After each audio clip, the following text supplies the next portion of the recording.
Hey guys, how's it going? Welcome back. Finally back to the Glue Guys podcast, episode 32. The Heat Shack episode, I believe, is what you Hmm. could call it. Yes, it is. Chad, it's been a long time. Why don't you tell the people how you've been, how you're doing right now? Man, I'm feeling really good.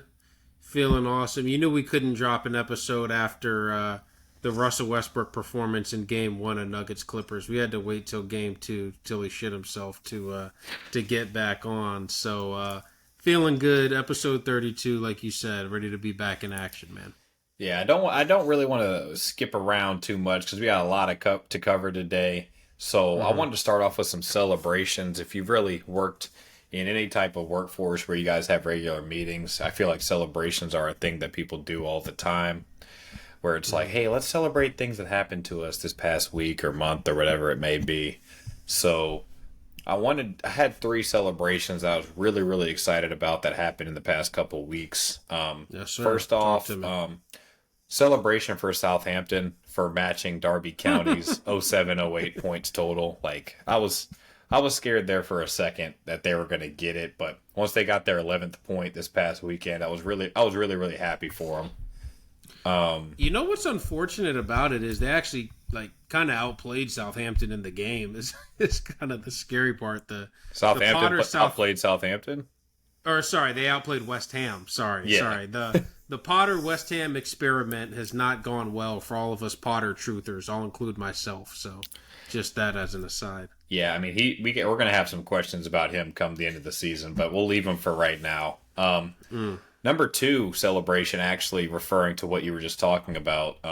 This is what I wrote after game one. Westbrook having the entire Westbrook experience in one 5 minute stretch of game Yep. time. He somehow, some way finds the ball in his hand for the final shot in the fourth quarter, and instead of shooting that, he goes up and then just like dribbles it to the side to try and get it back and shoot it. So that was nice, and then ended up hitting like the biggest shot of the game, that 3 pointer. I'll To quickly Oh, I was gonna say I'm gonna do a complete zag. I'm gonna actually quickly defend Westbrook. It is not his fault that he's somehow the fifth most important player on the Nuggets in a playoff game. That's Calvin Booth got fired for a reason. So just like the same way Westbrook's open for a reason, Calvin Booth got fired for a reason. So all I'll fair. leave it at that. All fair. And then my last celebration, something I was really happy to celebrate. Shout out to Lester. I saw this stat this past weekend, Heck and yeah. I kind of Rude. didn't believe that it was true until I researched it myself. Oh, it is. 9 straight home games in the league without a point or a goal, Yeah. which The goal is impressive. I was about to say they couldn't even lose 2-1. It's just all like 9 straight home games without a goal is insanity. And normally, if you set an English football record, Yeah. that's That's impressive. That's tough to do. There's some history there. It's been around a year or 150, two. yeah, 150 years, and you're Yeah. still like making shit shake that has literally never happened before. So that's pretty impressive from them. I wanted to give them kind of a pat on the back for that one. Yeah, and it's really weird because, like, kind of last season when they were, and granted, like, I mean, there's never been, we've noticed it the last couple years, there's never been a bigger separation between championship and Premier League football than there is right now, I would think.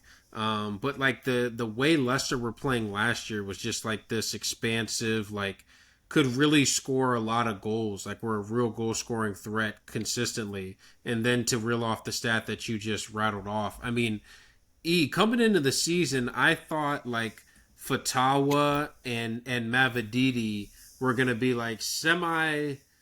Like I thought they were gonna be like the Hudson Odoi Alenga pairing, but like what they were last year. Like before they became like somehow the starting wingers of a European side. But can you guess how many goal involvements Mavididi and Fatawa have combined in the league? Now, I will caveat by saying they've only got 2,200 league minutes between the two of them, but that kind of speaks volumes as well. 5. Okay, so you knew it was going to be low, but thankfully you went lower. It's actually 7. Mavididi has four goals and an assist.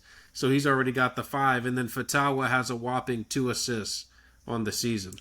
I will So, say, I thought that Mavididi hmm was like going to be competent. Like you said, I could see him maybe being yeah. like a 10 goal involvement type of player, but I I don't know. I would have to look back to see exactly what I thought of Leicester's survival chances at the beginning of the year, but I Yeah. have to think that I thought that they were all going down.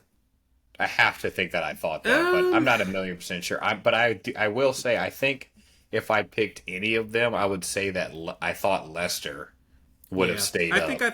I think we both had Leicester staying up because our fight was between Everton and Wolves for who was going to go down. That was kind of like our disagreement, and I still don't know if there's a winner on that one. 30 games into the season. Well, I do vividly remember. I think it was a month into the season, claiming on the Mhm. podcast that Everton were already down when Yeah, they no, had it was lost. after three match days. They were like 0 goal, 0 scored. I think 10 conceded. Yeah.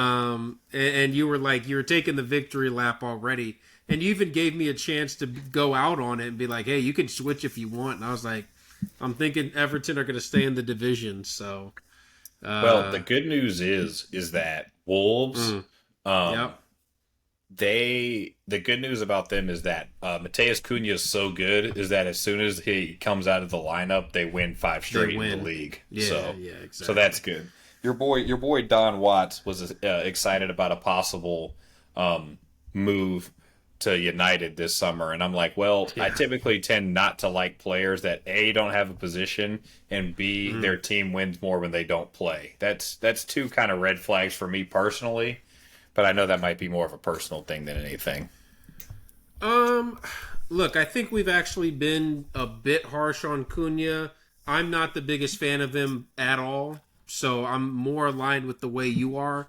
But let's just keep it real. He's got 14 goals in the league from 7 expected. Like that's I'm sorry that like you're just not going to get that every single season from a guy. So and then like you said, to compound it with the fact that the team has looked much better with Strand Larson being kind of the focal point of the attack more so than Cunha, then I that kind of gives you the answers. Plus, I saw a stat a couple weeks ago by ESPN, or no, it was PFF which is tough to say all at once, but they said that Cunha had walked the second most of any player in the Premier League this year.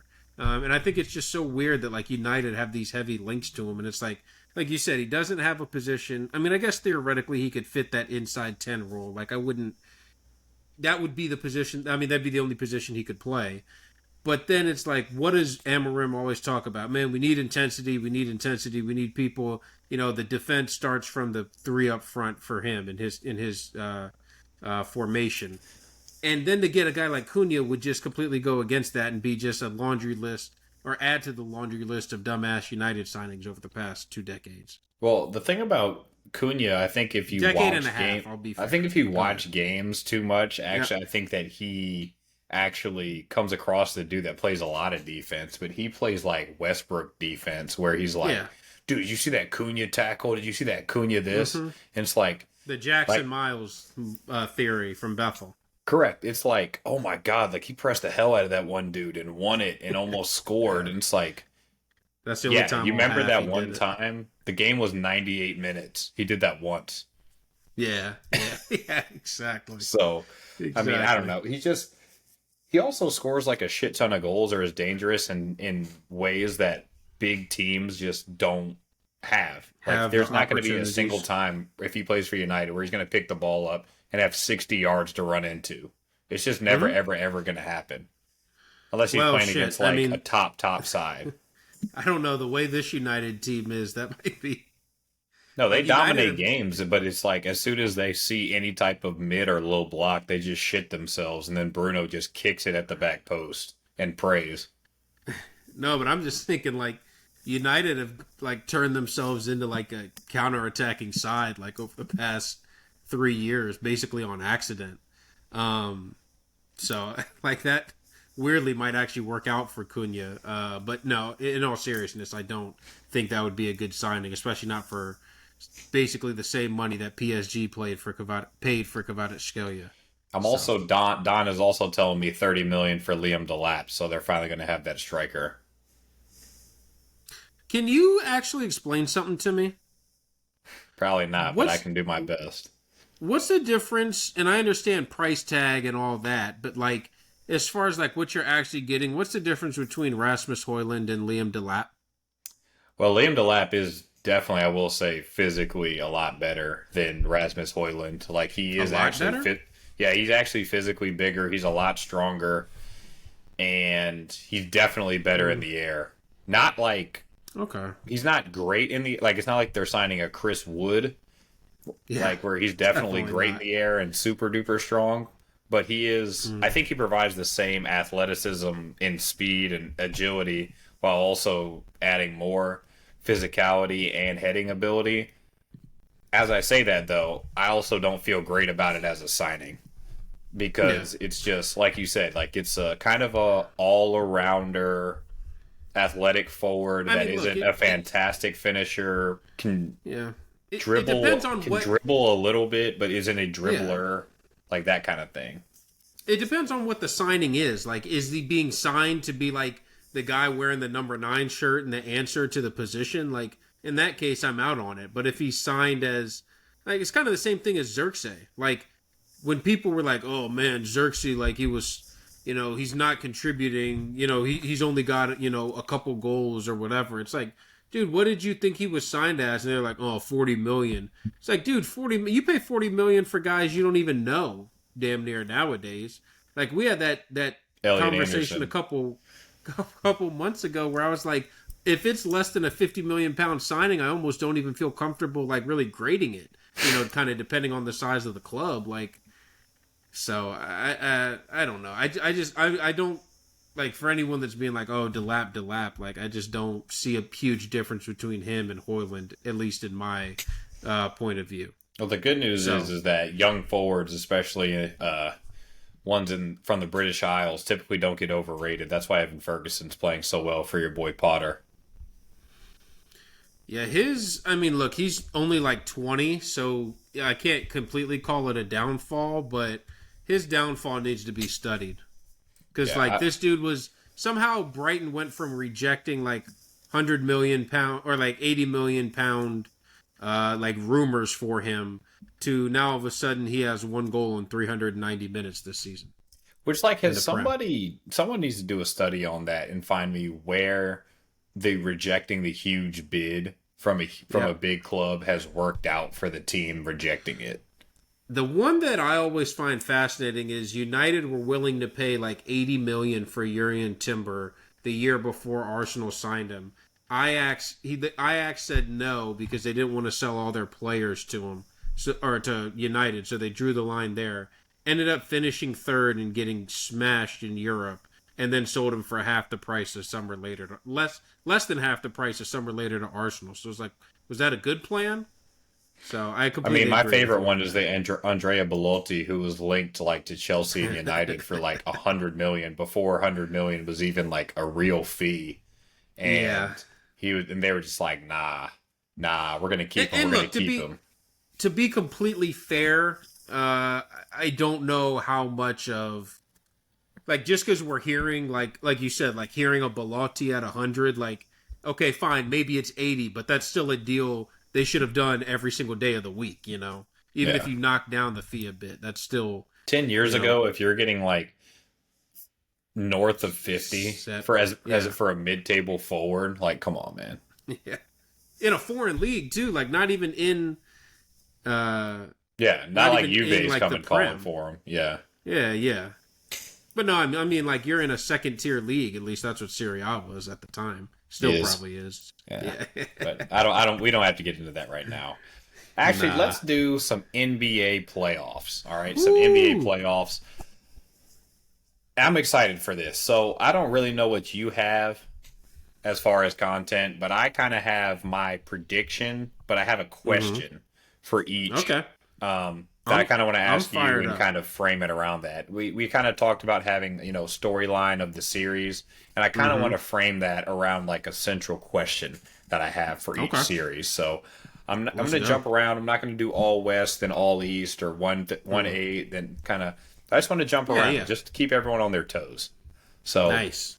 Including me, hopefully. correct. So let's start off with Thunder Grizzlies, though. All right, Thunder are obviously up 2-0. And here is Yeah. my question for this series: Is will Dylan Jones average more minutes per game in the first round than he did in the regular season?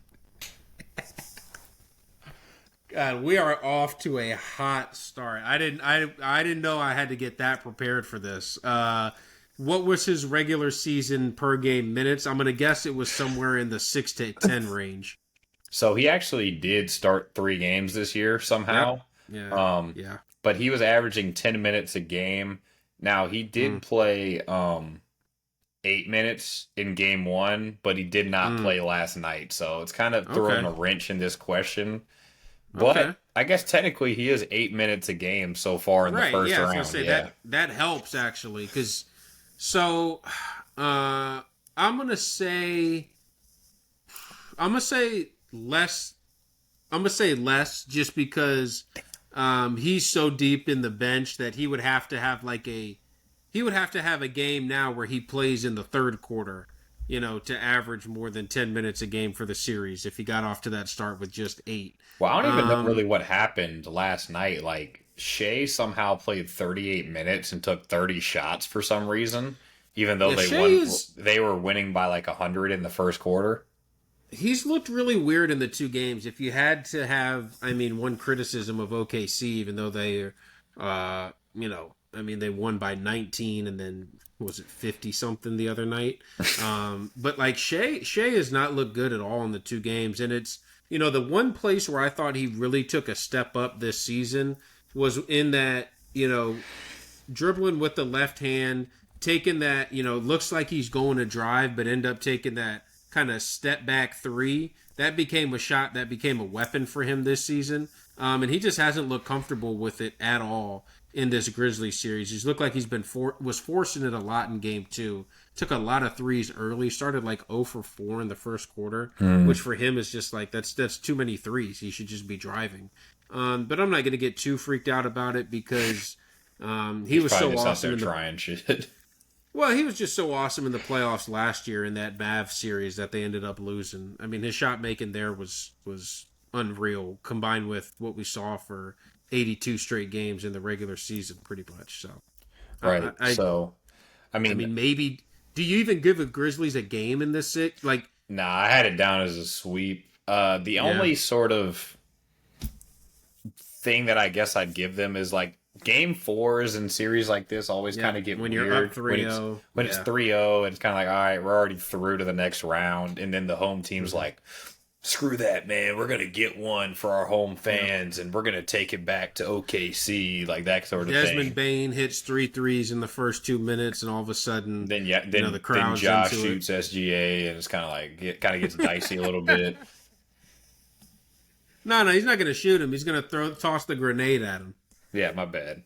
Um, so yeah, it just kind of gets awkward in these game threes sometimes, or in these game fours Game sometimes. But fours. Yeah. I just don't, because of how handily they've had the Grizzlies. Like if there had been a couple close games, like there had been a close game in there, maybe I could convince myself. But Thunder Yeah. sweep seems to be the I don't really Also, the want to think too Grizzlies' much more offense. about it. Yeah, The Grizzlies' offense has just looked so inept. Like it's not even I mean, when like you they haven't just scored can't 100 in 2 games, like come on, man. for a team that averaged the second most points per game in the league this season. So that's kind of crazy. Even with their new coach, I mean, I don't know how they could have possibly gotten disjointed. Yeah. No, I saw him do the sideline interview in game two, and I'm already out on him. They say he's going to become I guess he's like going to still become the head coach next, but I'm out on him. I'm just calling it now. Out on the Grizzlies, period, right now. All right, so I Yeah. guess we're go kind of both have Thunder sweep. Yep. Going on to Bucks Pacers. All right, so Pacers Ooh. are up 2-0 right Damn. now. And Yeah. my question that I wrote before the series started, and it's kind of somewhat already come to fruition. What Damian Lillard will play in this series, and does that even matter? So just for Um, context, Damian Lillard last night played 37 minutes, went 4 yeah. for 13, 2 for 8 from 3, had 14 points, um, and 7 I'm. assists. So it's kind of just like I mean, he I mean, hasn't that's the played in a part little that's bit, but yeah. With the that's the part that was so like kind of. I don't think people like when they found out when it was first announced. Like, all right, he's going to be back from the blood clot, which I thought was just so cut so early. Like, I mean, you've seen guys like Wemby was shut down for half the year with the blood clot. Now, granted, I don't want to compare. You know, obviously, there's probably some stuff that I'm not factoring in, but like when it's half a season for one dude and then like a couple weeks for another guy, like I just feel like obviously they have to be two completely different situations. But that just seemed crazy to me. And then you come back, and then like you said, his conditioning shit right now because he hasn't played in a bit. He's not wasn't shooting the ball well at all. You know he's going to be a negative defender. So it's like, what do you actually bring him back on the court? right. Um, so and it hasn't been much. So and I don't even feel like it's fair to Lillard to criticize him at this point because like he was out multiple weeks dealing with a serious situation, and then you just throw him back into a playoff game. Like, I almost feel like that's irresponsible by the Bucks more than anything. I have a question for you though. I think this is going to be a fun one. Is Giannis the best player to ever be on the NBA TV series? We always have one series. We always have one series. 9 years out of 10, it's an Eastern Conference matchup, either like a 3-6 or a 4-5, where it's like, man, this series, if it only lasted like the first team to win 2 games advances, like no one would shed a tear. Well, Is Giannis the best here's player my to be in question that? to your question to my question. Why don't they just put Mm. like the Thunder series on that? Because like, who cares? I think it's part of building up the Thunder as a brand, like because Okay. they know they're going to end up being probably. I mean, I would feel comfortable saying they're going to be in the finals right now. Now, granted, we've only seen 82 regular season games and 2 playoff games, so things could change. I'm open to it, but yeah, I think they got to do a good job of building up the Thunder as a brand over these next couple weeks. But I guess to your point, I'd have to say either him or like a Jokic series from a couple years ago. I don't know what that series would have been, but Because the thing is, like LeBron, I'm just thinking of like, and Giannis is this is also kind of a compliment to Giannis at the same time in the sense like I mean, he's insane. Like he's averaging 35 a game through the 2 games, and they yeah, haven't had a the other chance in night hell. or last game he was 34, 18 and 7. So Yeah, on I saw 70 a on stat. 70% shooting. Yeah, like his last 6 playoff games, he's like 32, 15 and 6, and the Bucks are 0 and 6 in those games. Like it's unfair to Giannis, and it kind of lays the tracks for the hey Giannis and a conditional second round pick traded to dot dot dot. So Yeah, I think that but could be we very love possible to the see. Bucks on glue guys. I mean, they got probably my two favorite non-Cavs in the league with Giannis and Damian Lillard, and then my Yeah, favorite Texas Longhorn in the league. your favorite Longhorn. Hmm. What Longhorn is on the Bucks right now? Jericho P- Sims, come on, man. oh wow. Okay, I was gonna say PJ Tucker's on the Knicks. So what are we doing? PJ Tucker's on the Uh, Knicks, and what's his name?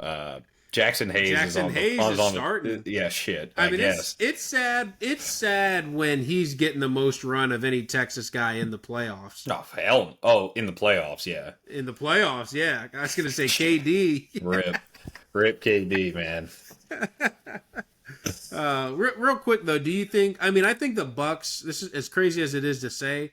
I think the Bucks have enough professional pride that they'll probably grab 2 games, but Yeah, I to have really Pacers make it in a 6. series, yeah, I was gonna say I don't think they can really make it like a series where the Pacers are like shit.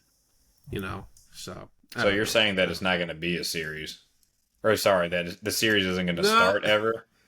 no, because I don't think Bucks win 3 and 4. Like I think it's like Bucks will win 3, Pacers will win 4, Bucks will win 5, and then Pacers will just win 6. Damn. So like where it's not even like an even series at any point either. Almost like you'll like this one, but not quite to the same level. But Cleveland versus Toronto in Oh, the East Finals one time where it ended 4-2, but it was like Cleveland never went to sleep one night in that series wondering if they were going to advance. I think the funniest one of those that I ever saw closely was Cavs Pacers, that round one series the one year Yeah. where we were the When 4 seed. Bogdanovich took LeBron to 7. And it was kind of like, yeah, it's 7 and Yeah. it's Yeah. but like there's no way that we don't win this series. Like The at only- no point was anyone like, yeah, they're not going to go through. The only minor counter I had was that Cavs team was so bad defensively. I think anyone could have scored 130 on them. So, I mean, that's No. post that trade deadline where we traded away yeah. D Thomas. Wade and Isaiah Thomas and Crowder. shit, I forgot about Jay Crowder's ass. I mean, that 17 team that we had was just more hilarious than anything else. Like the year before, No, Oh, yeah, which yeah. still had Kyrie, but then the supporting cast was like the same as the 16 cast that was already probably a year too old. That was. And then they were a year older. Run it back. Yeah. Like the biggest run it back team of all time. It's like, well, we won last year, so it should be fine. Yeah, that one was tough. That one was tough. Although, look, that Cavs team I think deserves more credit. I almost want like one day and when it's peak, nothing going on would have to be in the summer. I was actually thinking about this today. I want to rank like the mini runs of teams in the last, 10, 15 years since we've been watching. I think like teams that haven't really won the title in that way. So I guess that would eliminate the Cavs run because they definitely got one. So It's kind of a weird one, though, where it's like they had dynasty-like features, but they weren't a dynasty. yeah, Like they were in the Well- finals 4 straight years, but they only won one. And every Yeah. single year, everyone went in knowing that they were going to win the East. yeah. But yeah, But then the part that sucks is then just 17 and 18 they just get killed in the finals because against probably the best team of all time. yeah. And I actually think 2017, like you were talking about the supporting cast being a bit old. I actually thought 17 might have been the best team of that run. Like honestly, I think that's when Braun and Kyrie were probably clicking at their peak level. Like, I mean, there were still people like going into that 17 finals who were like, man, I wouldn't be surprised, and I'm just sitting there like, what are we talking about? Well, nah, because that was like peak LeBron being like chessboard, like at the chessboard being like, Yeah, all right, so if JR hits 3 threes in the 1st half, Shumpert's gonna give you 2. and then Corver, if we can get him involved, but in a weird Couple way, pin downs with Corver. like it was just kind of like one of those where it was just like peak like LeBron knowing he's wide open. It's like, okay, but Kyrie hasn't touched the ball in 3 possessions as I'm about to lay this ball up, so I'm gonna throw it to him. He's gonna miss it, but he's gonna then for feel 3 good. possessions, he's gonna be back and invested in this game. So it was just peak that sort of analysis of him too. It was like, man, he was kind of getting like Jordan analysis around that time where it's like shit, LeBron knew what he was doing missing that layup. Like he knew he wanted to get the defender confident, so next time he goes to the rim, he's a little soft on He could him. just dunk on it. That's hilarious. So like I said, I have Pacers in 6. Yeah. Feel pretty good about it.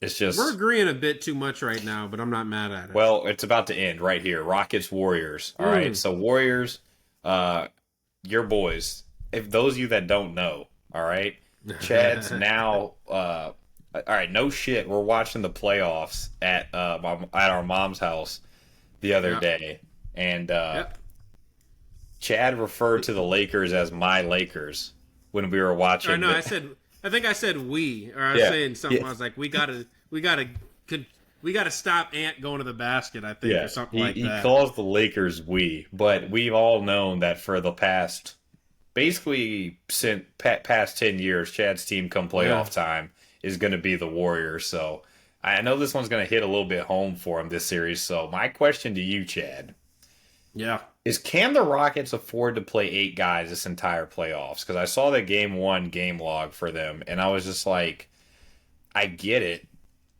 that you kind of like, it gets to the playoff time, you start to shrink your bench a little bit, but eight Sure. guys in game one of round one is kind of even narrow, even for a playoff bench. So, like, what do you think? So, like, guys like Jeff Green, Aaron Holiday, Reed Shepard not getting on the court.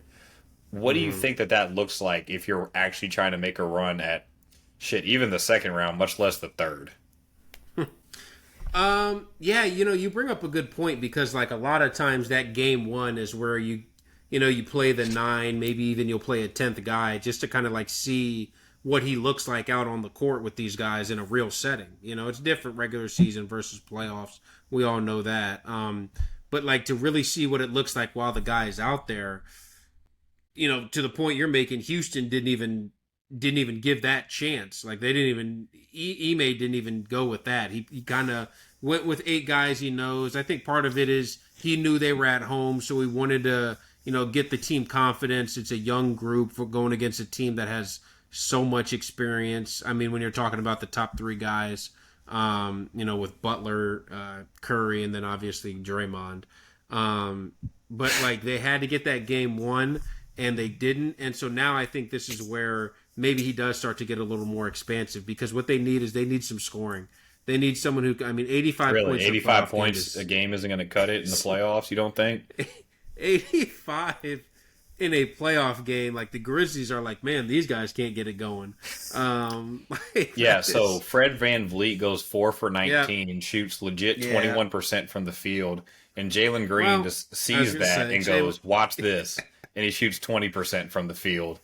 So, yeah, I mean, shit, even Tari yeah, Easton came off the bench and went 3 for 10. 3 for 10. So, Yeah, the only I'm guy gonna that make looks a that really had a good offense or a decent offensive game was Shingun shooting yeah, 61%, but he's and fucking 7 feet tall. So, and he looked really good. Like he actually looked really comfortable, kind of facing against Draymond, um, facing against Post when Post was in there, and like mhm. Post is gonna.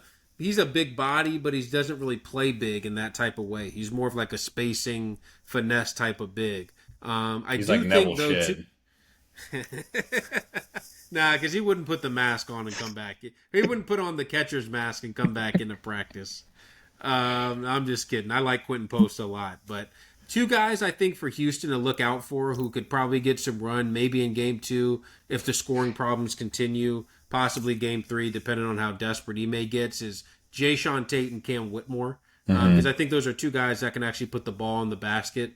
So if you start to see them maybe over some, I mean, God, it'd be hard to see those guys playing over Green and Van Vliet, but like I mean, I don't think Ime cares. Like Ime's just gonna play. He kind of showed it all season. He's gonna close with whatever guys give him the best chance. He's gonna ride with whatever guys give him the best chance to win the game. He doesn't care about feelings, contracts, any of that shit. So I think those guys will get a chance. Will it be enough? I don't think so. But I mean, this is another one where like I don't want to freak out over. And Rosillo always makes a good point of this one. Don't freak out over the game one reaction. Like and how many of these series maybe kind of fall into that category? Because I've also seen nights where Green looks explosive in the fourth quarter, and I've Jeff seen Green? moments where not Jalen Green looks explosive in the fourth, and I've also seen games where Golden State looks super stagnant, in those closing minutes. So I'm not gonna marry myself to the Warriors are just going to win this series because they've got more experience and they grab game one on the road. Like I still think this is a very toss-uppy type of series to me. Yeah, I had Rockets in 6 just because I kind of thought that game one went the exact way that the Warriors needed it to go. Where, like Yep. you said, the Rocket shots weren't falling, they couldn't really get it going, and it's like, Mm-hmm. a lot of people talk about a lot of times if a team is shooting too well, then it's like, oh, they're going to revert to the mean. It's like the Mm-hmm. Rockets aren't going to shoot 35% as a team for this entire series. It's not going to happen. Probably And as you not. get later in the series, when Draymond's playing 35 to 38 minutes a game for 7 straight playoff games, when Steph Yep. Curry's just getting hit and hit and hit over and over again, like these are not Mm-hmm. young guys or not. And I mean, Draymond, he's built his whole career on being able to defend bigger guys, and Steph Curry has been living his career off. He runs a marathon every game around screens and stuff like that. But game Yeah, he 6, does. game 7 time, I'm not going to say he can't do it because I'm never going to doubt Steph really ever again. But it's just kind of like, is he really going to have the energy to do that at his age Yeah. when he's running off 6, 7, 8 screens and then he's got Jalen Green's athletic ass that's just in his airspace if they just decide to go that way and say, screw it. We just don't want Yeah. this guy to get the ball. Yeah, exactly. Exactly. I mean, he plays at such a conditioning level that, like you said, I'm never going to doubt it, but it's just crazy. So what do you still have your Rockets going through in this series, or are you thinking, or sorry, your Warriors, or do you think your favorite team when James Harden was there, the Rockets, are gonna come through? Ultimately, I do think Golden State is going to prevail in this series, but this is another one I could see 6, definitely at least 6. If it even went 7, I wouldn't be surprised. Truly. Yeah.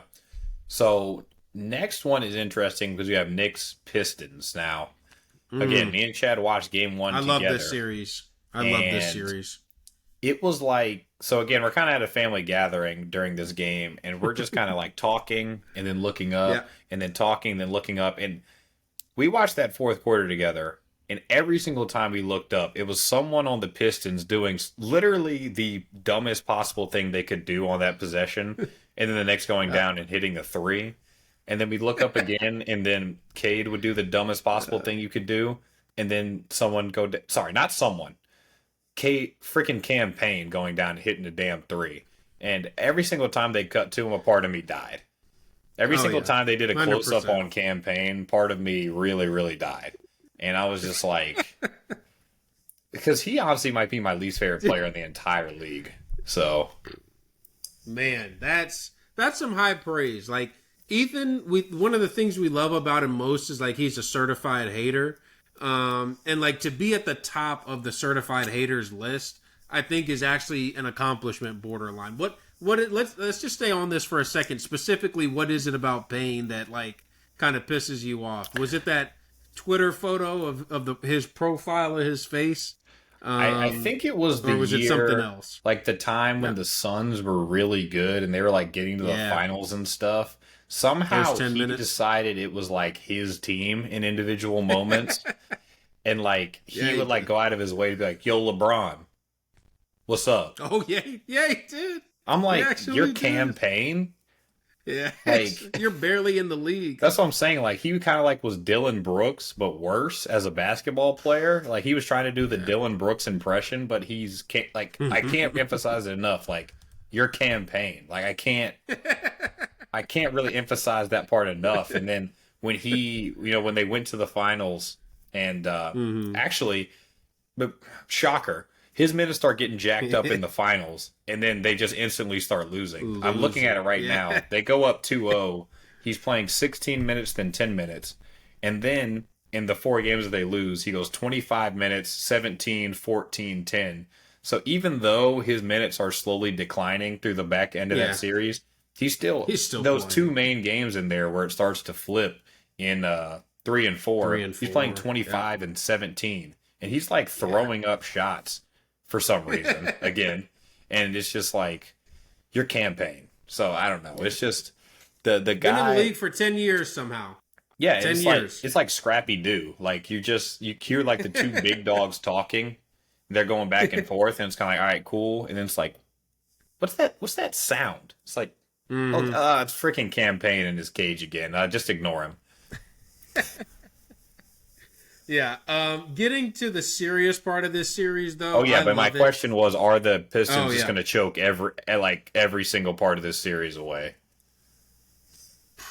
I mean, if you watch, the crazy thing is, you talked about it in game 1. They did the exact damn same thing in game 2. They just They just won instead. I remember, like, I swear, I wish I could have recorded, like, I had, like, my ring set up in the living room while I was watching this one. The Pistons were up somewhere between 10 and 15. I don't remember exactly. They just go on this crazy run, end up tying the game. And then I actually say out loud, I'm like, God, as terrible as the Pistons have played, if they make 2 plays in this game, they'll somehow win it. Mm. And then, like, you'll be feeling good. And then all of a sudden, no shit, the exact next play, Dennis Schroeder hits that 3. And I'm like, okay, there's one. And then they come down and get the stop, and I'm like, there's two. So, like, somehow I found myself rooting for the Pistons. You talked about your least favorite player being Campaign. I don't even think mine's Jalen Brunson. Which is like, funny because to me he comes across as like a you guy. I'll tell you this: Jalen Brunson 2 years ago, yes, but Jalen Brunson now, like anyone that can clearly surpass Luka and Jokic for most foul complaining in the NBA, like you are special. You are a special individual to take Luka was at all time levels last season and seasons before, where he's like stopping playing the game so that he can yell more. I mean, Brunson literally in that game one, I don't know if you remember the play, but Asar Thompson just like cut him off to the spot. Yeah. But Brunson, for whatever reason, was like, no, I'm just going to keep dribbling. And then dribbled right out of bounds and then got pissed at the ref. And it's like, dude, that was nothing close to a foul. So he's super annoying. I've loved Cade. Cade's response in game two, it kind of reminded me of how I felt about Paolo in that Cleveland series last year. Where it was, hey, these are real moments where this guy is like really delivering for a team that doesn't have a lot of answers outside of him. As I said, Schroeder was really good. I think he had 20 in the game, but like outside of that, like you're looking at Tobias Harris to create shots. Like Beasley and Hardaway were MIA. I think they were 1 of 14 combined from three. And at a certain point, Cade was just like, I don't care. I'm just putting my head down and going to the basket. And that dude's a bitch in transition. Like, damn. It's also kind of cool, like, seeing those moments where, like, guys, you kind of see them taking the next step, and they're not quite becoming, like... And it's hard for us to put it in context because, you know, our generation of people, it's like we watch LeBron and Steph and KD, and they're not becoming those guys, but you can, like, see them becoming legitimate stars in front of your eyes because... And the only reason I say that, I kind of hear you already giving your rebuttal, but it's like, because I'm kind of hesitant to overreact now because of kind of what everyone did with Anthony Edwards at the end of last year's playoffs, where it's just like, oh, okay, so Anthony Edwards now just like a consensus top 6 guy. The Timberwolves are just going to be in the conference finals now just because they have him, and he's still a fantastic player. I'm not taking any of that away, but you already know what my biggest thing when it comes to sports is can you be X, Y, or Z consistently?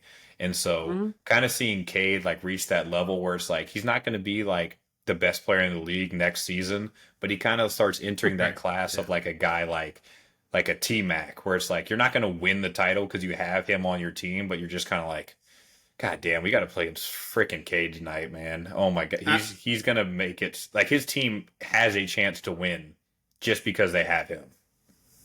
100%. And I think that's part of, I was going to say, like honestly, the T-Mac, and I don't even think you were doing the comparison necessarily, but like from a size, athletic, finishing perspective, that actually makes a lot of sense. T-Mac probably a bit more athletic.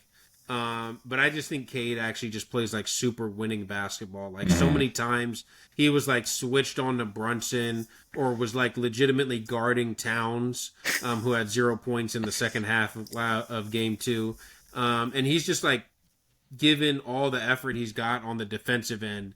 And then they're giving him the ball and like, all right, now create for us like 10 possessions in a row in a tight game on the road for a group that's got like no playoff experience. Right. So I'll and be then honest. He got some good minutes out of Tim Hardaway Jr. and stuff like that. So I told you it was 1 for 8 from 3 last night. So not great, Bob. Oh, no. I'm going to go. Oh, no. No, he might have been 0 for 6. He was 0 for 6. He was 0 for 6 from 3, 0 for 8 from the field, which is good. There you go. He did, however, get a rebound and an assist. So he didn't quite get the Kuzma game. No, he wasn't a trillionaire quite. Which is now the new takeover from the Tony Snell game. It's now officially the Kuzma game. I'm going to go ahead and do it. I got Pistons in 7. Fuck it. I got Pistons in 7. I've seen I mean, the Pistons have been better 7 of the 8 quarters of the series. You know, you listen to some. Oh yeah. Bill said it, but even after it's it's one of those things Is where that the one first guy game who's, one fourth quarter that was just like, yeah, what well, just happened? It's the statement where the first guy who says it automatically gets Owns credit it. for like, Yeah. yeah, but it's like, hey, guess what? Anyone that watched the series, I mean, shoot, we both talked about it just now. Like the Pistons, okay, I'll say it more creatively. The Pistons have won 80 of the 96 minutes, you know, that have been played so far. So I would say, And you can definitely okay. see, especially for a younger team, like how easily that can compound. Where it's like, all right, our Oh best yeah, player just made a bad play. All right, throw yeah. it to this guy. Cade's screwing up Oh now. yeah, exactly. I mean, and that's exactly what game one and like we said, like 90% of game two was, or of that fourth quarter of game two was, where like it was all the hits of, all right, Cade's going to turn it over. Now Asar Thompson's going to turn it over. Now they're going to get a shot clock violation. Then they're going to punt one out. Asar Thompson's going to have a dunk that he ends up punting out to midfield or midcourt because he misses it. More shot clock violations, brick threes. All the while they're giving up layups and wide open threes on the other end. So, yeah, who do you have? How do you see the series finishing out? I still have Knicks in 6. I just don't trust really the Pistons down the stretch, like you said. I mean, in both games, they've already had just like weird stuff happen in crunch situations and games where it's closer. And I mean, if we're being honest, guys like Brunson are going to start getting those, are going to keep getting, weird calls late in games, and guys like Karl Anthony Towns aren't not going to score in the second half of the rest of these games. Yeah. So, I just, again, good for Cade, but I think still Knicks in 6 is still pretty safe in my opinion. Fair enough. Real quick, can we run through these last two East series before we get to kind of, I would say, the main entrees with the West? Well, let's go. What do you want first? I'll go Celtics Magic. Celtics Magic. So are the Magic the most in limbo team in the NBA is my question. So here's kind of what I mean from it. So they're 7 seed. Yep. They have a really good player. Like really good. Paolo. Yeah. Absolutely. But then kind of even their role guys are sort of like strange. You don't feel amazing about any of them really. Like you would think like, okay, you're telling me you don't feel amazing about the KCP contract? Amazing? No. I mean, of course I like it because KCP is my guy, but no, like you're kind of just like looking at their team and their role guys, and you're just kind of like, is this guy gonna even help us? Like, could he even be the second best guy in us winning a title? Like, even you look at a Franz, sorry.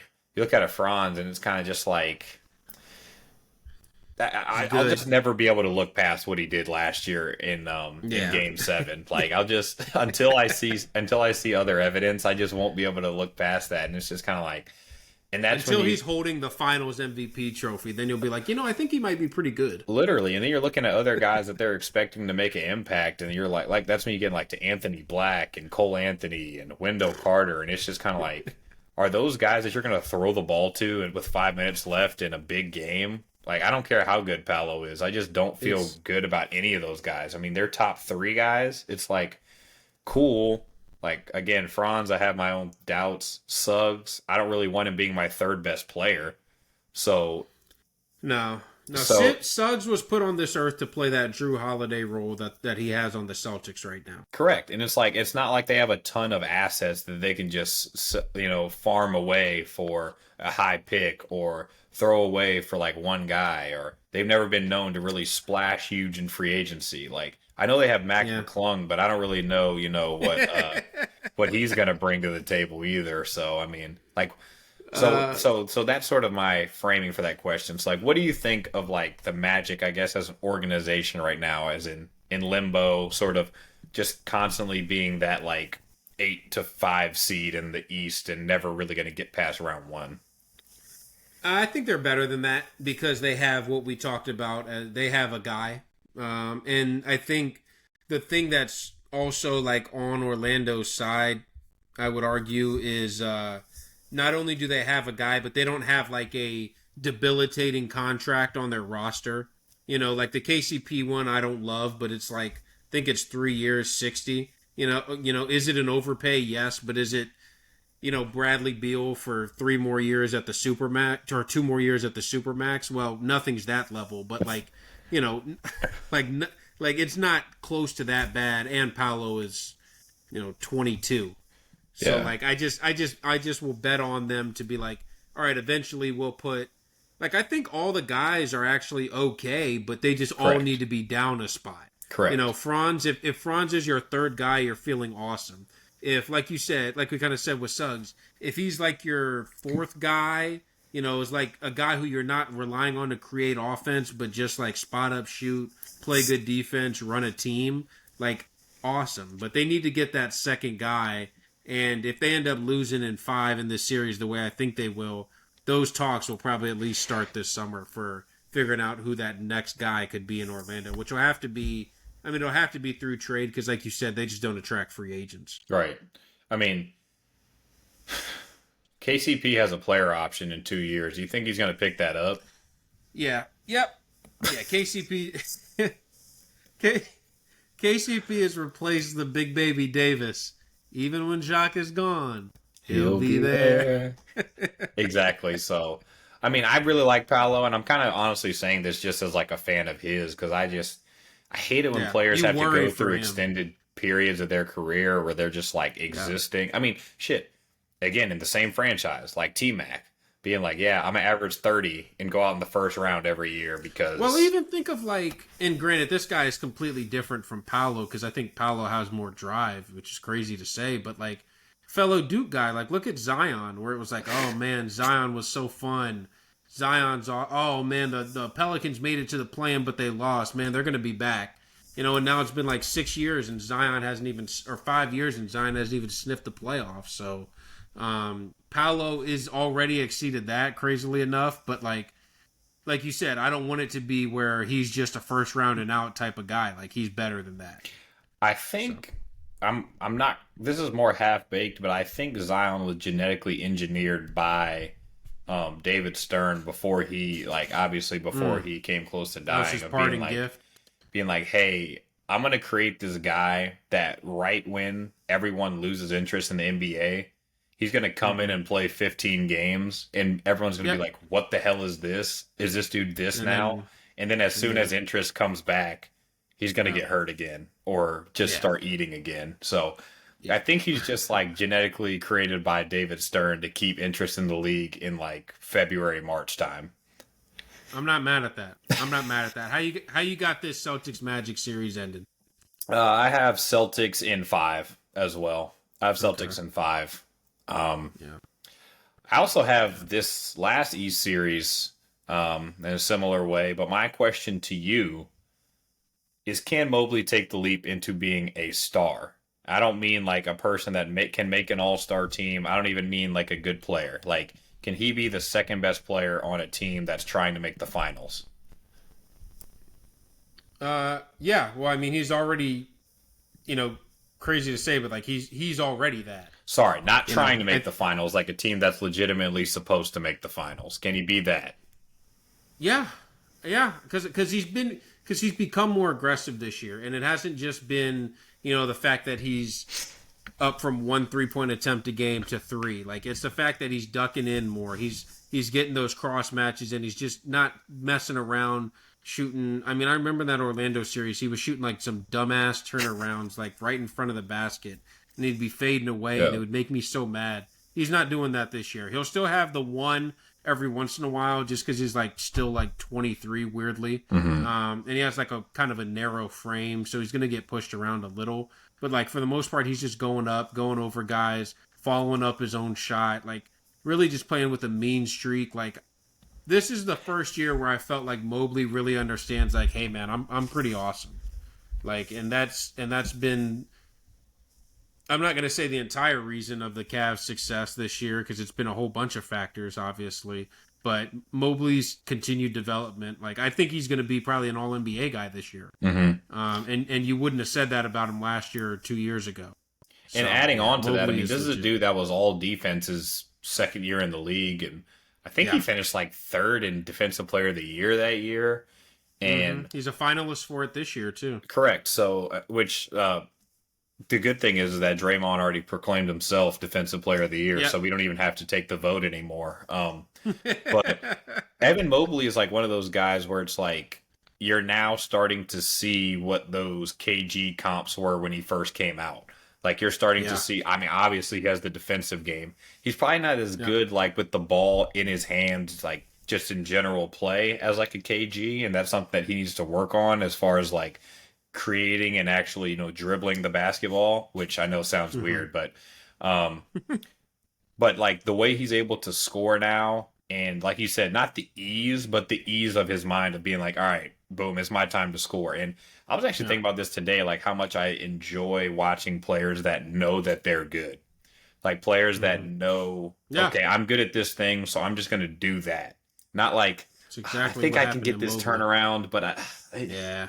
it's like, dude, I'm good at doing this boom, hard dribble, turnaround. I'm just going to get to the basket and throw it off the backboard. And you can clearly see that in the shots that he's taking and his field goal percentage. Even though it's down a little bit, he's like more involved in the offense now. And I really enjoy seeing that from him.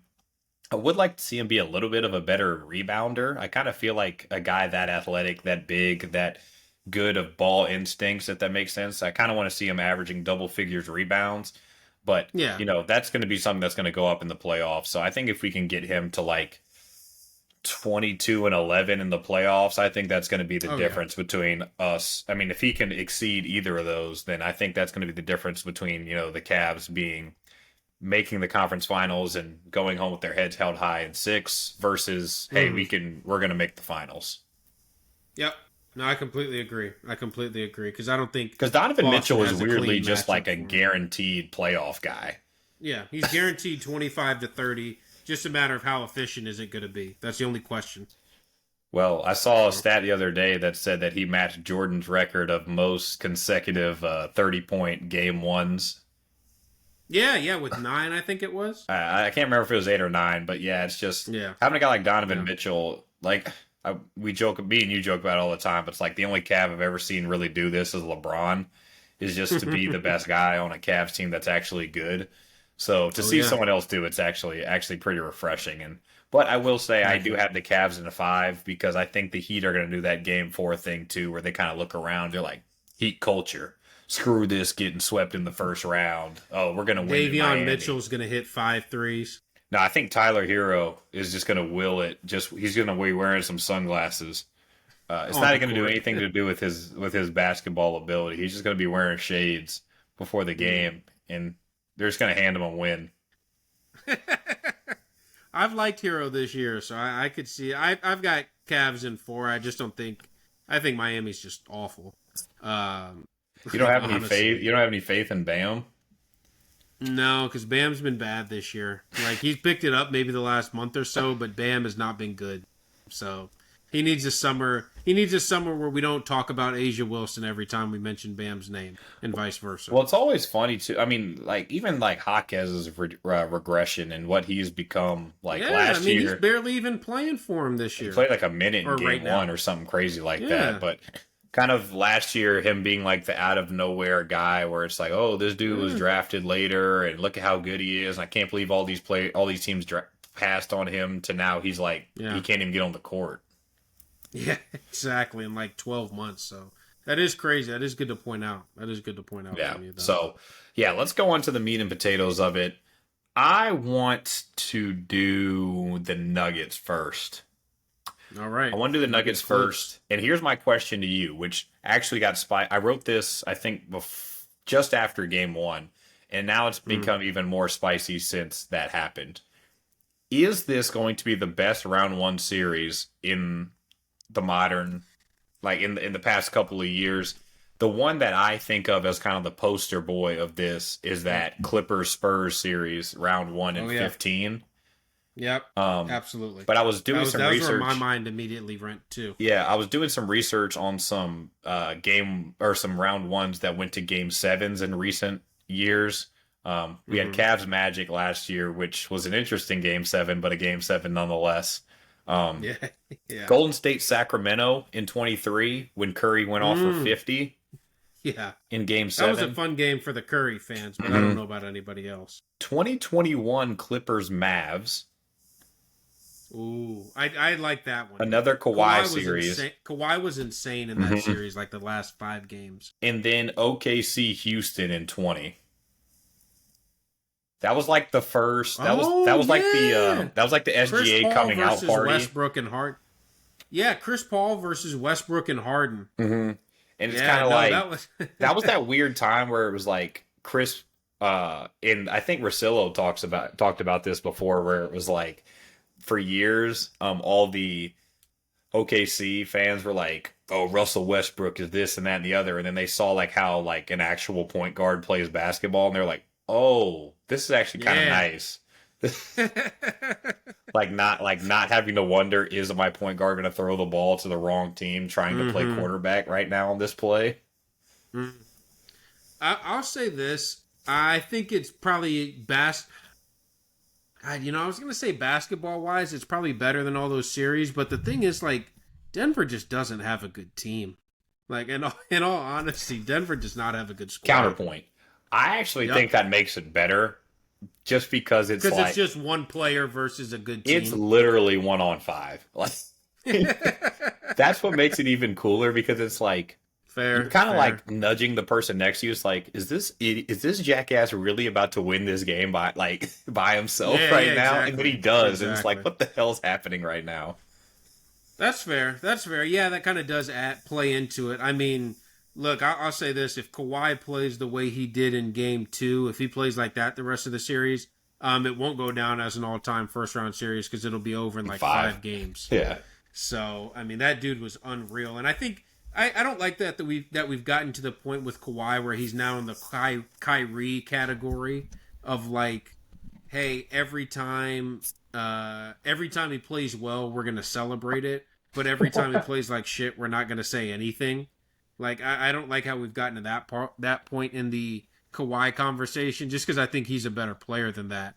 Doing some live editing on the pod. But I do think that he was awesome in Game 2.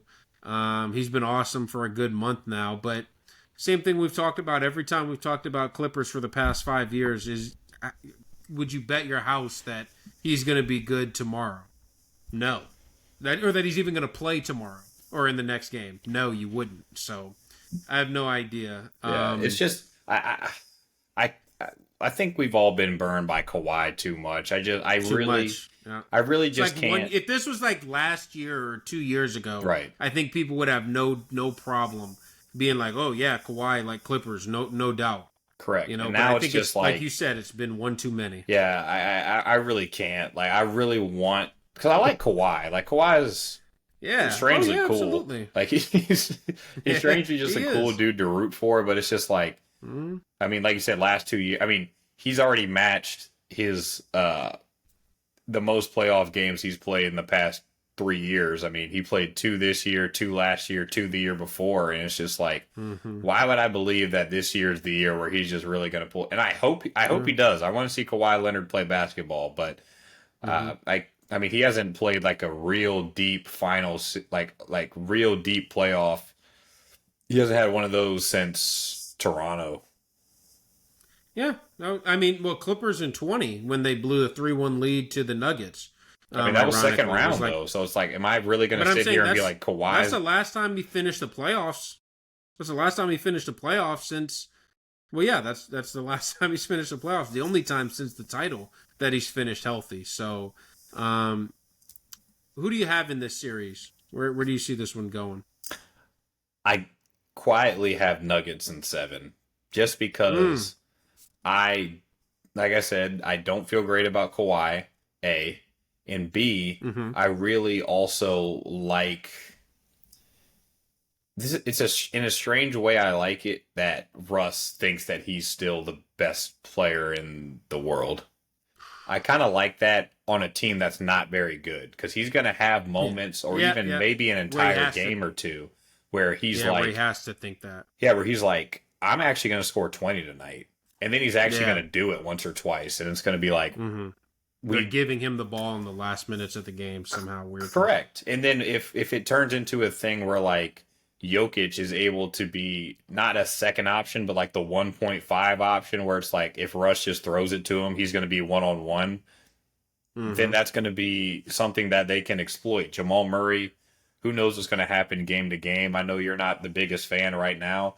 And then Aaron Gordon, I mean, on like dunks and layups, he's going to be able to do that. Again, I'm not saying that their team is just going to automatically turn to good, but if you only have to win 4 out of the 7 games, which I know sounds dumb, but if you only have to have 4 good games in 2 weeks, I feel like they'd probably be able to do it. And I'm not going to bet against the best player in the world.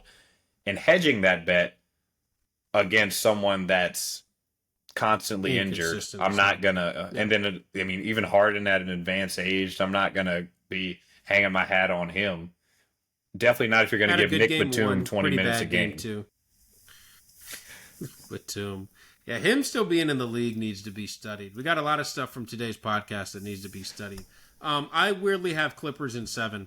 I think the one thing is the Clippers have been super attentive to the cuts from Denver. Like when Jokic has the ball, guys just start cutting. And I think the Clippers have been really live to it the first 2 games. They got Jokic had 7 turnovers, I think, in game 2. Like, I think the Clippers, and this is the ultimate, like, I agree with every single thing that you said about the Clippers, about how can you trust them, all that, all this. I'm going to trust them for 12 more days. After that, I have no idea, but I'm going to trust them for 12 more days, so we'll see. Well, also, I feel like the thing I kind of weirdly like about the Nuggets is what starts to happen in games 6 and 7, and every single 6 and 7 that's ever happened is team. Give the ball to the best player, everybody else get as far away as possible. Correct. That, and then also it's like, hey, man, Michael Porter Jr., if you can make a quarter 3, just 1 or 2, that'd be awesome. Hey, Christian Brown, if you can make 1 or 2 corner 3s, that'd be awesome. Jamal Murray, if you can just catch and shoot a little bit, or just like catch it, pump fake and drive, like literally once or twice this quarter, that'd be awesome. And when the guy that is in the center of that is Jokic, and you're just going to do him one-on-one with Zubac, or turn around and be like, you know what? We're just, I say, you know what? Screw it. We're going to have Zubac like guarding you, and then we're going to have Kawhi coming down, or whoever, you know, being that extra half defender. It's and then Jokic gets to make the decision on each play. I kind of just like that more than anybody on the Clippers, which they have great players, and Kawhi's great, and Harden's been great really his whole career. But I just would rather have Jokic doing that than really anyone else in the world, regardless of his supporting cast. Yeah, no, that's fair. That's fair. This year definitely puts that to the test. Last game, I think our last series to talk about, best for last, Lakers Wolves. Lakers get killed game 1, come back and win game 2 at home. I thought pretty comfortably, actually. I thought the Lakers, I'll just real quickly give my thoughts and then swing it to you. I thought the Lakers just played with more energy in game 2. Minnesota didn't match it. They looked like a team who was psyched that they won game 1, and then we're like, all right, we got to stay out here for another one. I think 3 and 4, this is a series where 3 and 4, I think, could both be like really awesome games. You talked about Nuggets Clippers maybe being that great series. I think I could see this one being more of like a, might just go 6, but it could be like 6 really awesome games. Could definitely go 7. But I'm rolling with the crown. This one, I picked the head over the heart in Nuggets Clippers, Lakers Timberwolves. I'm just going with the heart, baby. King James and Luka taking us to the second round. Yeah, I mean, in a strange way, like I asked sort of what happens with the Lakers if they lose the series, but I guess I don't really care about that right this second. I just they go get a center is the first thing. That's the thing is, and because they don't have one. Yeah, R.I.P. my boy Jackson Hayes. Really, I mean, it really is like Finney Smith is the fifth guy, is the fifth starter, even though I guess he isn't starting the game. And they're just going to have to roll the dice. I mean, when they're looking across and the big men on the other team is Rudy Gobert on offense and Julius Randle, I mean, you're going to probably roll with that sort of like Rui LeBron front line against that. And I think they'll be able to live. Because Rudy's not going to kill you. I was about to say, I think they'll be able to live with Rudy's like 8 points a game. He's going to score on like 3 or 4 dunks or something like that. And they're just going to be like, shrug their shoulders and be like, screw it. He's 7-3 or whatever. And then they're going to run back down and put him in pick and roll. So, which they've been doing a lot of the first 2 games. Like I think JJ's made an effort to like he almost is trying as hard as he can to play Gobert off the floor because, like what you said, like if they take him off and then it's Randall and Naz Reid, all of a sudden LeBron can get to the basket anytime he wants. Reeves can kind of go past anybody. Luka's huge, so like if he gets in the paint, it's kind of over. So they're like trying everything to get Rudy off. I got a question for you about this series. Hit me. Does Naz Reid have the quickest jump shot you've ever seen for a big man? I guess because I don't know if he Sean actually Marion, I holds the ball guess, when he doesn't shoots count it. as a big man, but Yeah. so I guess I'd have to go yes because the Sean Marion shit that he used to throw up, I don't really understand even to this day what it was, but the Naz Reid one is a good big man version of it. Like his release is so quick, and I'll give Naz Reid a bunch of credit, and I'll throw my hands up because in high school they used to call him a big guard, and I'd be like, "What? Like, what does that even mean? Like, that's not even. That sounds some stupid ass Slam magazine term that people came up with." And now when you watch him, he's like, "Well, shit, this dude's a big man, but he's playing like a guard." And I'm like, "Shit, this dude is a big guard." So, like, I love Naz Reid. So maybe that's just the only statement. And let's talk about one other guy I love, and I think you love too. Anthony Edwards in Game 1 was just insane. I mean, the problem-solving ability that he had in Game 1, where it wasn't just the scoring. It was, I think he had 9 assists in the first game because they were selling out, playing boxes and elbows to make sure he couldn't get to the basket. And he was just kicking it out to Naz Reid, who I think hit 6 threes in that game. Kicking it out to whoever. And he can kick it out to me. And kick it to me, too. Second Jalen Rose reference of the podcast. What up, though? Yeah. So I'm really excited about this series. Like you said, I really like that point about sort of like what makes a good series because I forgot what series it was, kind of like in that sort of 2012 to 2014 range where it was like a 7-game series. It might have been like a Hawks series that went to 7. I think it was before that, actually. I think it was like a Hawks Heat series that went to 7, but all the games were blowouts. And like in theory, it's like, oh man, it went to 7. That was like Minnesota and the Nuggets last year, where it's like, oh man, it went 7. It was like every game was like 15 plus. Yeah, it's just one team won each one for 6 straight or for 7 straight. I mean, honestly, even like Cleveland, Golden State, in 16, it was like because it was the finals, it seemed like a great series, but it was really only like 2 of the games that were really ever close late. So yeah. All right. Who do you have? Where are you going? I'm still going Lakers in 6. I just refuse to believe that there's a team that's going to do LeBron and Luka in the first round, especially a team whose second best player is like Randall. I mean, look, if you say Naz Reid, I'm not going to argue with you. Yeah, Naz Reid or like Jaden McDaniel. I don't know. Like they got KD, but we got Jaden McDaniel's face ass. Like. I mean, I don't. And again, I love Anthony Edwards, but I mean, he's not going to win that series on his own. I'll have to see it to believe it. So. Okay, fair. So I like that. I'm really excited for this round, but I'm kind of even more excited to get through this round because kind of when you get to the conference semifinals, that's when stuff gets like really intense in a way where it's like. Oh yeah. There's only 2 series per side, per and it's just kind of like this is really. I mean, the play-in's already kind of like, okay, who cares? But then the first round is kind of like, all right, you have your blowout series, sort of the first 2 seeds in each side. Well, except this year's a special exception with the Warriors, but round 2, I'm really, really excited about. I really am. Oh yeah, but 100%. What I'm even more excited about, all right, is the Champions League. Now, small competition. I will say, me and Chad have not talked about this at all. We have not talked about this. Nope. I take that back. We talked about it for about 2 seconds when we saw each other the other day. But yeah, had to. Conversation has to be had. Arsenal, Real Madrid. We're going to start by going backwards, looking back at the quarterfinals. Not doing super deep dive. Just want to kind of look at some key points, maybe some things that'll be relevant for the next round. But, I mean, where else to start other than our 2 teams, Arsenal v. Real Madrid? I'm kind of disappointed in us. There was no Talk to banter. me. There was no sending memes back and forth. There was no like once we won the first leg, there was no hey, I'll, we'll see you guys at the Bernabeu, that kind of well, thing. I'll be honest with you. This one for me was like, look, no, there's no doubt about it. I would say a pretty hardcore Real Madrid fan, but in the right type of way.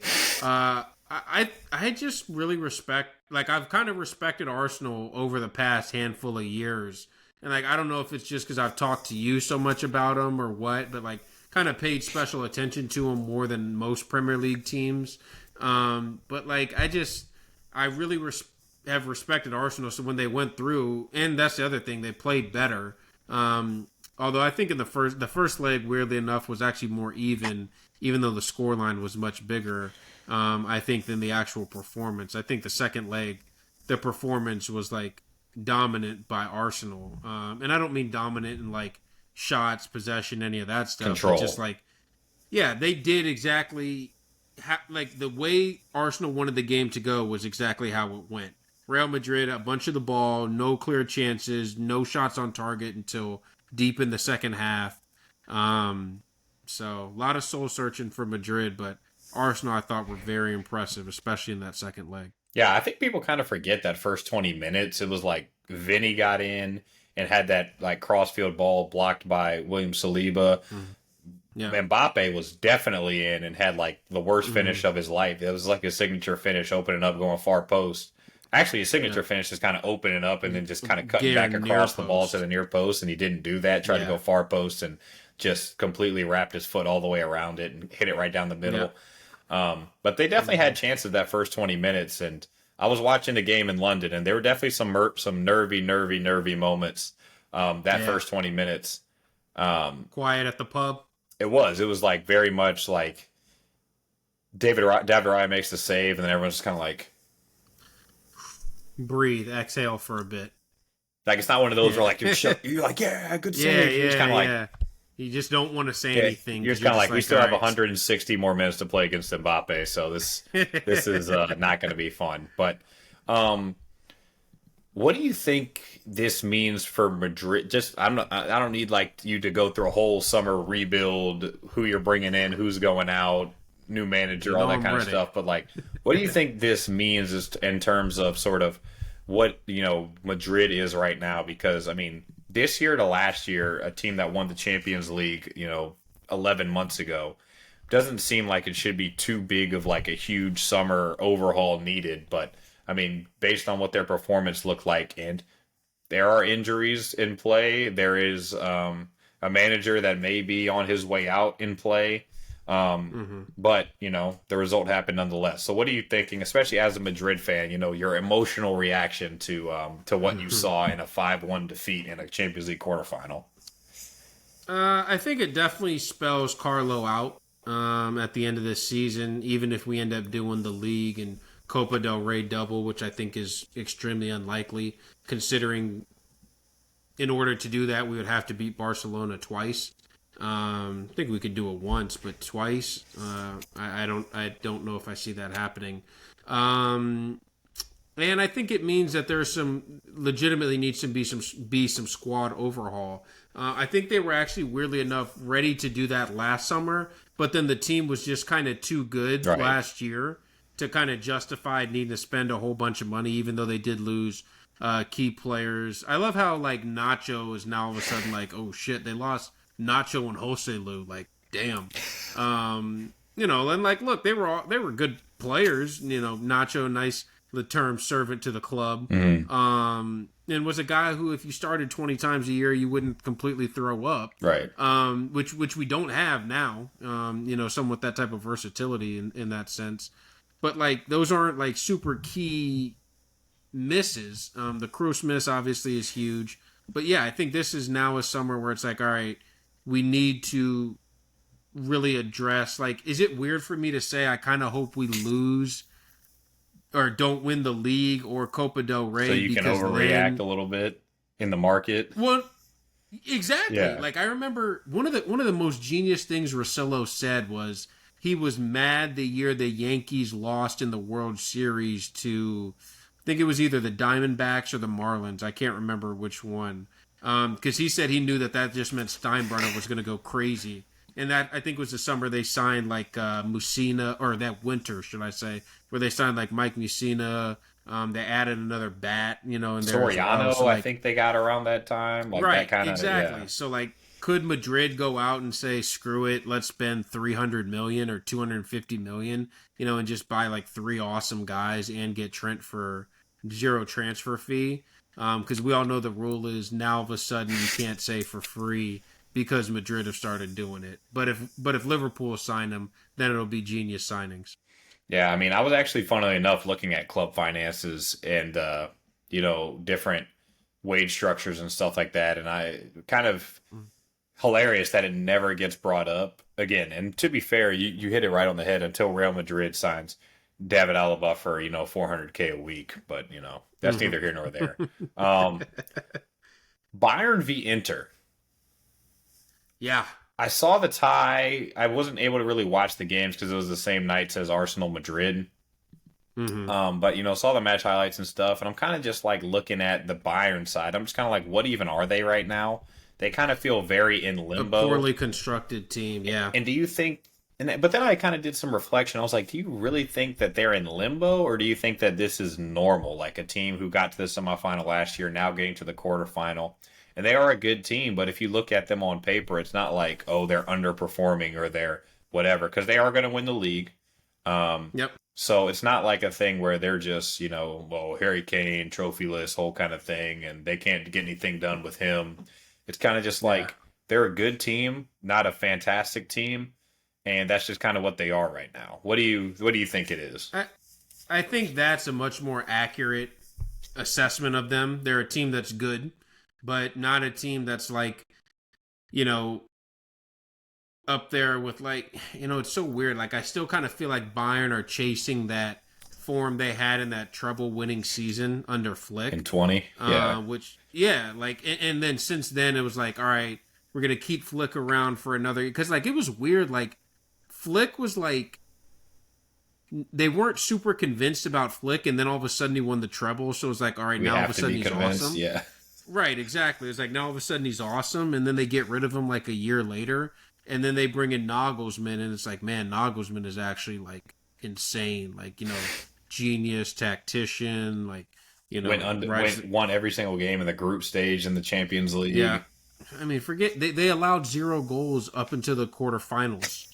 But then it was like, well, shit, he does ride a skateboard to the office, so we got to get rid of him. And then it was like Tuchel, man. Tuchel's just, knows how to coach in big games, knows how to do this and that, German, and won the league in the most hilarious way when Jude Bellingham put his kid on, and then they lost to Mainz. Yeah, that was crazy. And then all of a sudden gets credit for that. And like, I was like, oh, okay, cool. He came in like March or something. Yeah, and then like lost the league the next year, and now all of a sudden it's like I think it's not quite a Juve type regression in the sense where Juve went from being by far head and shoulders the best team in the country to sixth. All of a sudden they can all of a sudden they're like scrapping for Champions League. Like I don't think it's that insane, but Bayern have definitely taken a step back from like what they are, and like you look at that defense, like, I'm sorry, Upamecano and Kim Min-jae is like your stalwart, like your best case scenario top pairing. And then if one of those guys gets hurt, you're going to Eric Dyer. Like, who was weirdly clutch for them. I don't know how or why, but he's just. I know he's actually okay. Like, is the weird part. Like every time you watch him, you're like, all right, when's Eric Dyer just going to shit himself and like turn around and just immediately shoot the ball into his own net? And it's like, he's actually like never usually the one that's at fault for whatever problems Bayern is having defensively. He's always weirdly been clutch. Like I remember when he first joined Spurs, this dude on his like Premier League debut scored like a 91st minute winner against West Ham. Scored like a last minute free kick for England at Euro 2016. Free kick, I remember. Yeah, that one was scored that a pin huge. in the shootout in 2018 against Colombia. Like he's just strangely clutch, which is weird for a modern Bayern / ex Spur player. Yeah, exactly. But That is. he Kane's like, what the hell do I got to do to get called yeah, he back? kind of has that in his bag. And Kane also, it wasn't a sitter in the first leg, but it was one where if you had to bet your house, like you used to like a screenshot of right before he's about to shoot it, he'd be like, Mm-hmm. "Is Kane going to score this? Yes or no?" You have to bet your house on it, or you get a mansion. He'd be like, "Oh yeah, definitely he's going to score that," and he just spooned it off the Didn't. post, and it's like, Yeah, I remember what you're talking about. Yeah. so I still think Kane's been really good this year. Like, I don't he's a want to turn this fantastic into. player. He really, really is. I'm so jealous. I just don't want to be like that shithead who's like, oh man, Bayern got Kane and then all of a sudden turned to shit. Ha ha ha. Yeah. Madrid got Mbappe and all of a sudden turned to shit. Ha ha ha. So. Yeah, but I mean, I think all that is also somewhat underselling this Inter team. I mean, they've conceded Yep. 2 goals in the entire Champions League, and I want to get more into them when we talk about the semifinal. But I mean, what they've been doing has been really, really incredible this year, and the fact that they're able to win games with Denzel Dumfries in their squad is like really, really impressive. So shout out to them. Over Jamar Chase. Not on that right flank. Barca Dortmund, whatever. Barca blew them out in the first leg, and I know the second leg ended up being a loss, but Pau Cubarsí is probably the best center back in the world, so not really worried about them defensively. Yeah, I'm gonna be a little bit worried. If I can take that license to be just a tad bit worried. Conceding 3 to this Dortmund side is weird. I agree with you. Like, they killed him in the first leg, so it was almost like whatever. A formality. But they Right. played a full strength 11. Yeah, that I was gonna say that's the thing. It's a formality up until you see the starting lineup, and it's like, okay, they're definitely playing like they're starters, Right. and then they look like shit. So I don't know what to do with it. Barca have had have had spells of inconsistency, or else they would have been ran away with La Liga. Like if you're saying what they were in their peak performances, if they would have been that all year, they would have clearly run away with the league by now. But I just think they didn't get up for it for the most part, even though I still think all the concerns about their defense are valid. Yeah, and then lastly, PSG Villa. I didn't, again, get to watch this game. I'm kind of in a weird place where I have practice every day after school, so I don't really get to watch the live games, but I'm watching the highlights, and it's like, this is my worry with PSG and why I can't really get behind all of the PSG propaganda I've seen. Is just they're just a weird side, is the only way I can describe it. Like, they seem. Would you say they seem almost kind of fragile? they seem like they can be gotten at. And I know Pacho's your boy, and I know obviously didn't look good. Didn't look good in the Villa tie. And I know you're not allowed to criticize their fullbacks because they both score goals and get assists. But I mean, just like Vardio rule in effect. Correct. It's but when they get walked around for an entire tie against Villa, it's like I like Morgan Rogers and Marcus Rashford's cool and these other things, but it's a Champions League quarterfinal, and you're telling me you can't mark Morgan Rogers out of the game? Like, he's actively running the game in a Champions League quarterfinal. Exactly. And it's they're not even playing Ollie Watkins, and they're still getting every single scoring opportunity that they want, and getting they legitimately could have won that tie. And 100%. And somehow, to me, that one was different. That was different. Not to cut you off, but that was different than the Dortmund Bayern, Dortmund Barca, where Barca just didn't look like they got up for it, even though it never really was threatened.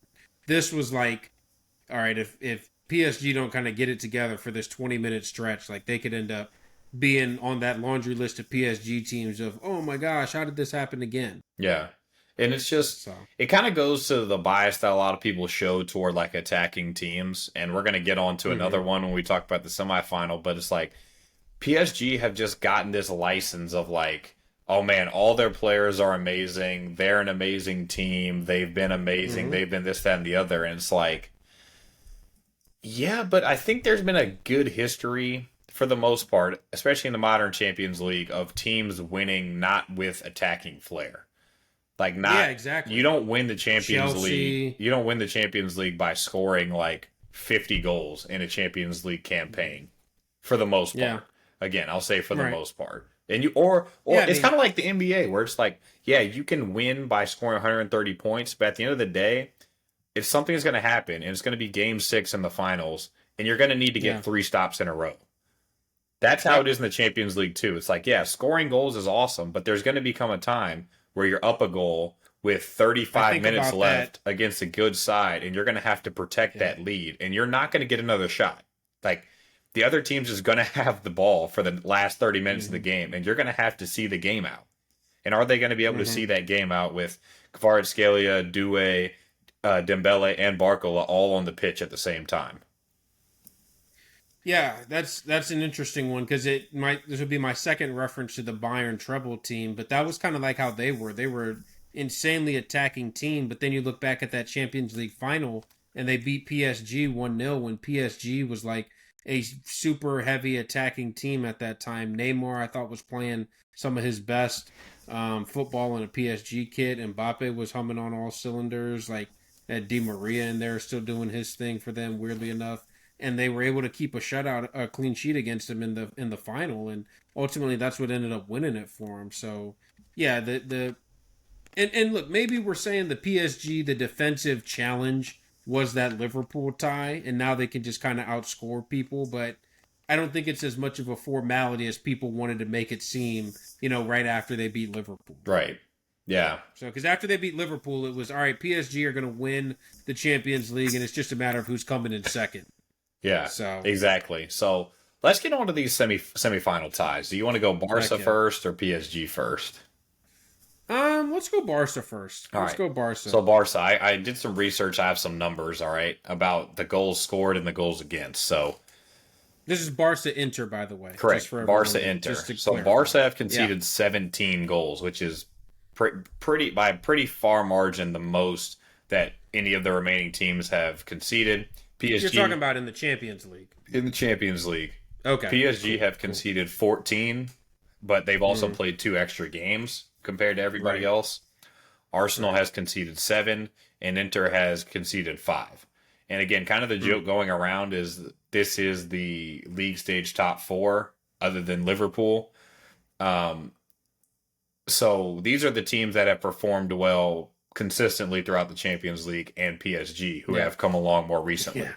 However, Absolutely. along with all those goals they've conceded, Barcelona have also scored significantly more than any other side still in the Mhm. competition. Barca have scored 37, PSG have scored 30, again, including those 2 extra games.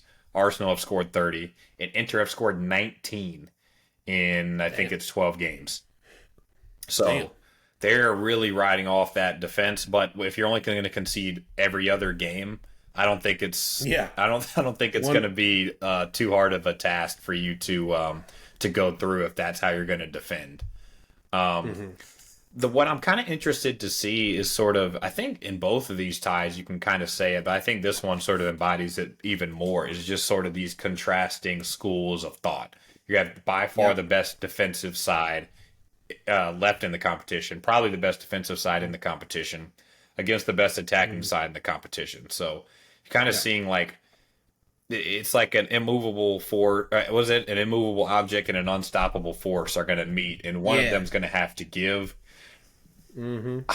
I just think that I like Inter's attack more than I like Barca's defense. Do you think that that's fair to say in this competition at this level of competition, not against Las Palmas and whoever at Mallorca and whoever else you have to get points against? Leganés. Yes. You like Inter's attack more than Barca's defense. I would say yes, because if you're looking at the groupings, I would say Inter's strikers are better than any defenders that Barcelona have. Correct. That was the And exact I'm match. I including- thought of Lautaro and Marcus Thuram when I first did this exercise.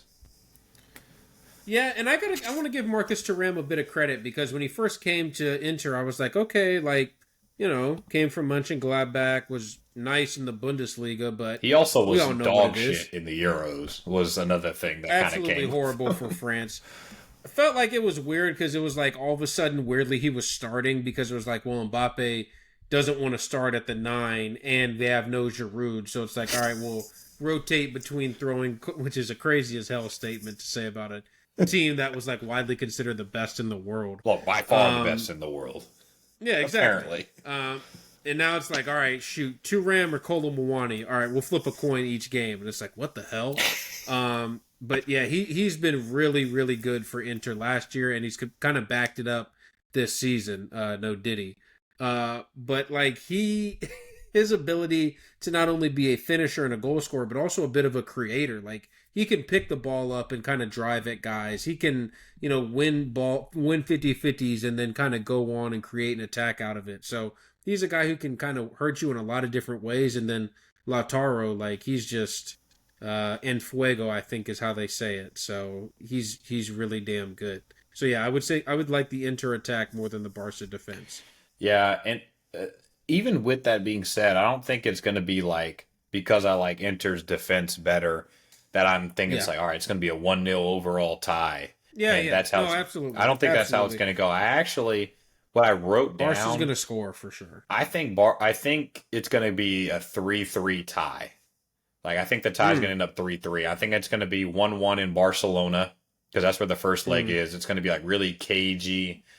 Barca's going to find a way through, and I think Inter's probably going to score some bullshit, weird set piece thing where, I don't know, maybe their center forward like Taremi comes on. Mehdi Taremi comes on. Center forward, I don't know, maybe like heads the ball straight onto his hand and handles it into his path and then scores the goal. Of course, that would never happen in a real game, but just hypothetically.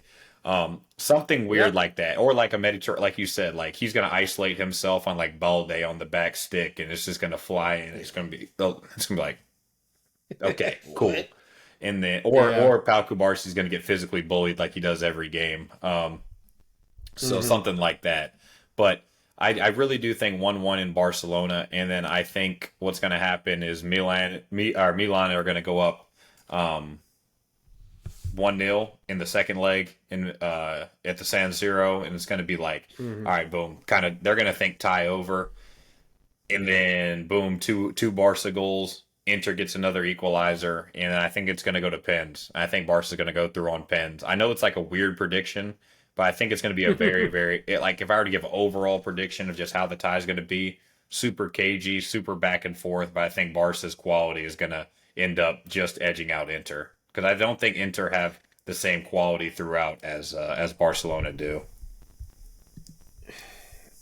I gotta say, the reason I wanted to do this tie first is because I haven't really been able to figure out either one of these teams. Now, Barca, I understand it because I just hate them. So, like, I know exactly what they are. I don't want to say great yet, but they're a really awesome team. Like, they are a very, very, very, very, very, very, very good side. But there's like that one kind of, and it kind of maybe goes back to that Bayern conversation we were talking about, where it's like, are we letting the search for perfect kind of cloud our judgment of like, this team is awesome, and I'm fully willing to admit that. And then this Inter team, I'm like, good team, but when you start going man for man, correct. What actually are they, right? And it's kind of crazy that I said that, and then I still said Inter's attack, players are better than the Barca defense. I also like Barca to go through. I think it'll be a little bit more open just because I think Barca have this weird way of like their style forces the game to be opened up in a certain type of way. Like you almost can't play a cagey game against Barca or else you'll just end up allowing a shit ton of shots, which I think is what's going to happen.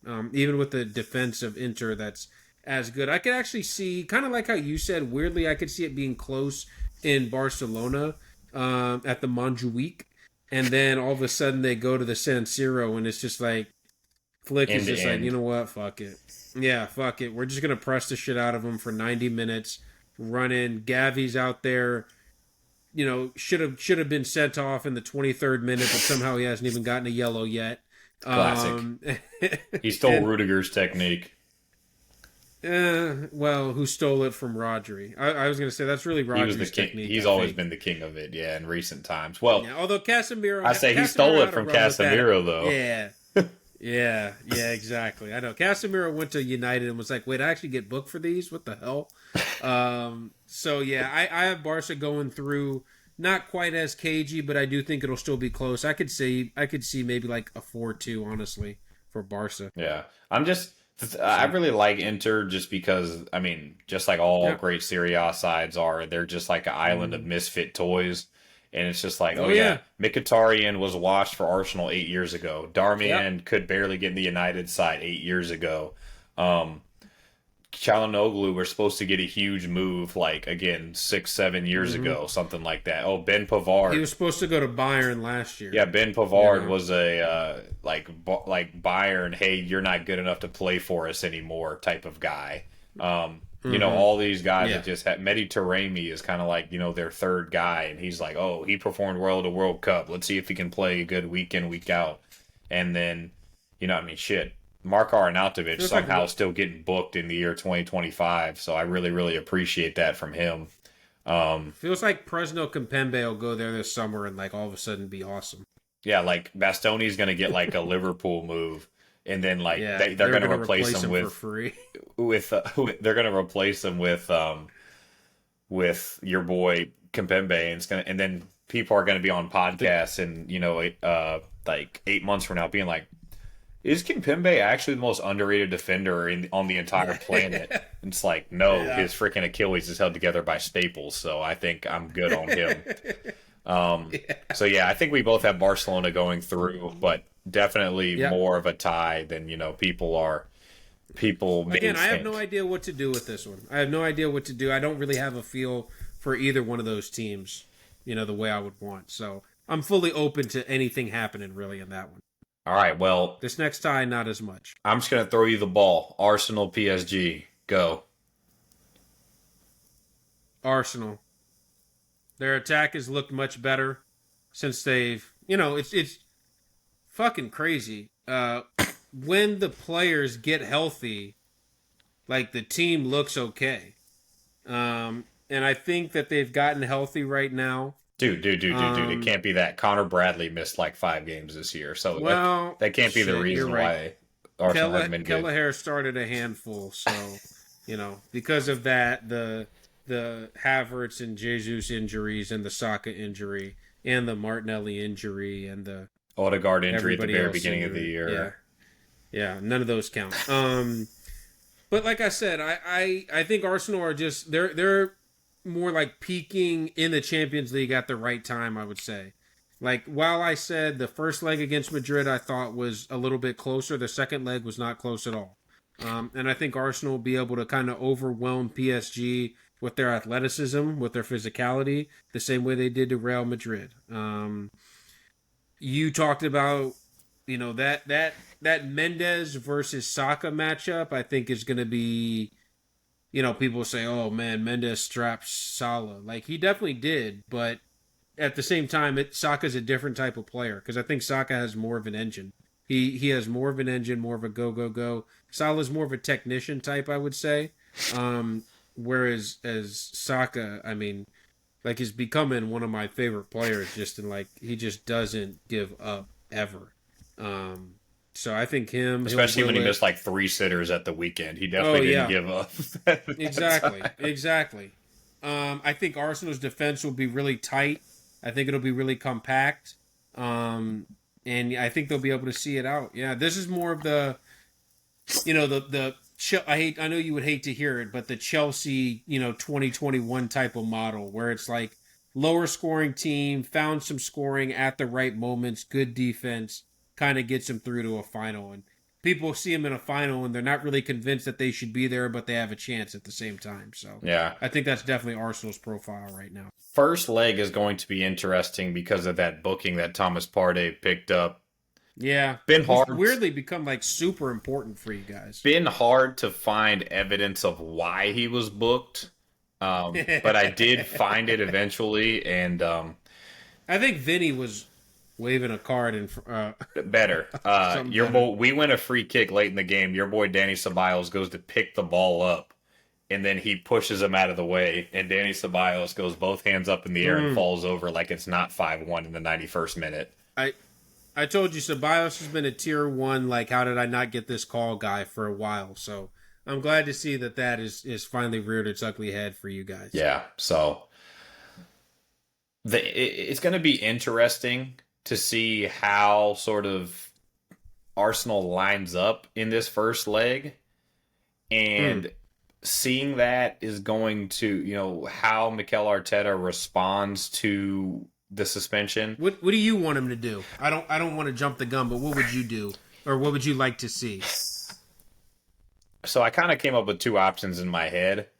Option number one, which I think is like the mad scientist option, is going Rice. I think it's Rice at the base either way. But Rice at the base with Odegaard and Zinchenko. And the reason I say Zinchenko is just because Mikel Arteta seems to really trust him in weird big moments. He does. He does. So I would not be shocked if he was like, "Hey, man, you're the smartest player that isn't a starter. So here's exactly what I want. I just need you to get through 65 minutes. Correct. I need you to do these very specific things. We're playing at home, so I need you to keep the ball. I need you to not fuck up in these certain ways. I need you to not even win tackles, just don't foul people. Either win tackles or foul people in transition. I don't want Joao Neves running past you. I don't want Vitinha running past you. I don't want Fabian Ruiz running past you, whatever that may mean. And if you get booked, you get booked, and we'll just kind of take it from there. Okay? So I could see that, but based on what he's done in the past two games, including that stupid-ass Palace draw that I had to watch a couple minutes of today, it looks like it's going to be Odegaard, Merino, Rice in the midfield, and he's just going to make it impossible to be played through. Like Rice and Merino... What I saw from Merino at the weekend, I know it was Ipswich, but it was just like the ball winning was insane. Like every head, and it was exactly what people were saying about him in the summer. It's like literally every single duel he's winning. Every header, every tackle, every 50-50, every loose ball, everything. He was just winning. And now I'm not expecting that we're going to play against Cajuste or whoever the hell is playing for Ipswich. I don't even know who their players are anymore. But Calvin Phillips. But, I mean, just overwhelming them with athleticism. Odegaard, not overly athletic, but super energetic. And then obviously the athleticism of Rice and Mikel Merino just being like, these guys aren't going to play through us. They might be able to do some stuff if they go over the top of us, but they're not going to play through us. And he's just going to sit with that and to go Martinelli, Trossard, Saka up front. I think also some people have floated the idea of MLS in midfield. I think he's going to try and keep it as simple as possible for an 18-year-old that's already playing out of his mind well in that position. I don't think he's going to say, hey, you've been awesome for us at left back for the past couple months. Let's learn a new position in a week and a half. Like, I don't think he's going to do that. So I think he's going to keep it simple for Miles Lewis-Skelly. Just keep doing exactly what you've been doing. And you can help with some of that ball progression that Rice can't provide us because he's going to be playing in that sixth position, and Merino isn't really his game. So our options off the bench at that point are like Zinchenko, Tierney, Nwaneri, and that's maybe Calafiori, depending on whether he's fit. But it's like three left backs and a 17-year-old or a guy who just turned 18. So it's just kind of like you kind of shrug your shoulders and be like, well, we're going to win with the guys that are out there.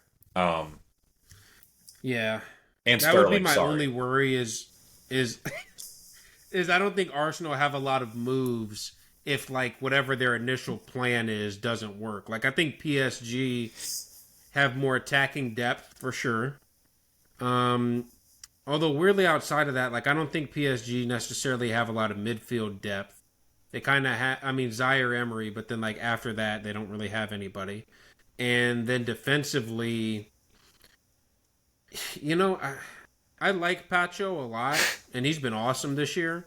But like outside of him, like I don't think any of the other guys stand out defensively. Like even Marquinhos, I think has fallen off significantly to the point where like I don't even know if Marquinhos would be like a guarantee to start because of how crazy Enrique is. Like Luis Enrique might just be like, fuck it, I'm going to start Pacho and Beraldo. or just something like that. Like honestly, I would not be surprised if he did that.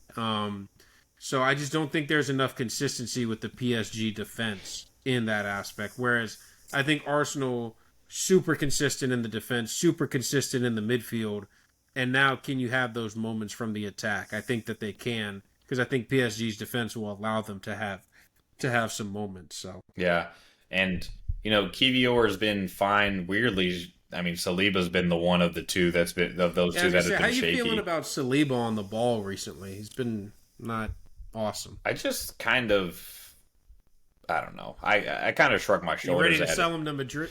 Ready to sell him to Madrid? No, but I did appreciate him doing that in front of Perez. Him just like being like, "Hey, here's a goal. Please don't sign me." That was a big brain move from him. Really, I thought of that as the opposite. I thought of it as, "Here's a goal. Please sign me." Oh, okay. Yeah, exactly. Yeah, here's a goal when you're 4-0 down on aggregate. I think that's how you get into a team. But yeah, the way I kind of thought about it, I was like, I think I have Arsenal winning 2-1 at home. I think it's probably going to be Arsenal go up 2-0 and then maybe concede later, like sort of just a loss of focus. Like you said, maybe we made one or two changes because you can't just play the same guys for the full 90. Maybe we have thrown Zinchenko in the midfield. Maybe Kieran Tierney's playing something weird like that. And then we concede a weird goal. And then I think we're going to go 1-1 away. I think they're probably, I think we'll probably score first in that second leg, and it's going to be 3-1, and we're going to feel pretty done and dusted. And then a similar story, like they score in the second half, kind of do the, come on, let's go win the game. And then it's just like, then Arteta puts on his turban and goes 6-3-1 for the rest of the tie. And we got Saka playing a right wing back. And and which he can do. Exactly. Like he willingly. I mean, does, shit, he did it against Vinny for sure. So. Oh yeah, absolutely. I will say, even though I said Arsenal, I'm not gonna say it like super emphatically, like in the same way. I still think I think this one will actually be the closer of the two ties. In my opinion, like this is the one I could see going to penalties more so.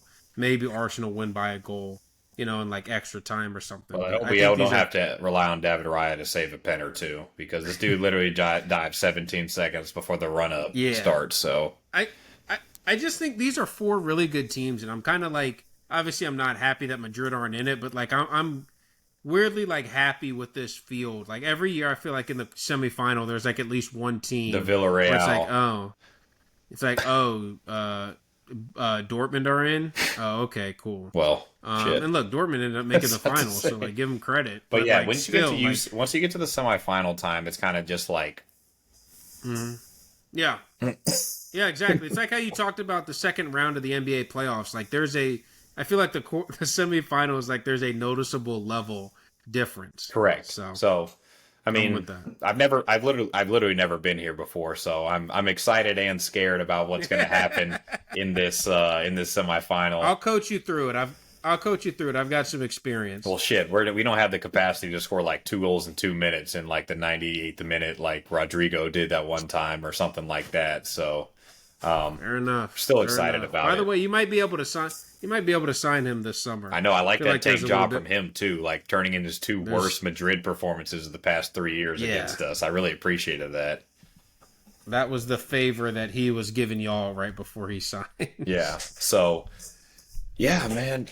Back with Glue Guys. Really, really excited to get this out. We're probably going to release it a little bit more. I was anxious. Yeah. I was really anxious for this one. I can't lie. Felt like you were playing for the first time in a month, and it's like, we got to work through some kinks a little bit. So, exactly. Really, really excited.